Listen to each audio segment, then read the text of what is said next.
اللہ الرحمن الرحیم۔ ہمارے احمد فراز بھائی کی زندگی کا ایک نیا سفر شروع ہو رہا ہے۔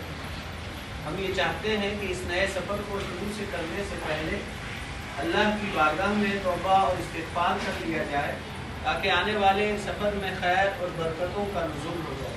اللہ تبارک و تعالیٰ کو اجتماعی توبہ کرنا بہت پسند ہے۔ ہم مسجد میں بیٹھے ہیں تو کیوں نہ ہم مل کر اللہ کی بارگاہ میں اجتماعی توبہ کر لیتے ہیں۔ تو جو کلمات میں کہوں آپ میرے ساتھ دہرا لیجئے تاکہ ہم سب کی اجتماعی توبہ ہو جائے۔ یا اللہ، آج تک مجھ سے جانے انجانے میں جتنے بھی گناہ ہو گئے تو اے اللہ ہم سب مل کر تیری بارگاہ میں سچی پکی توبہ کرتے ہیں۔ ہماری یہ توبہ کرنا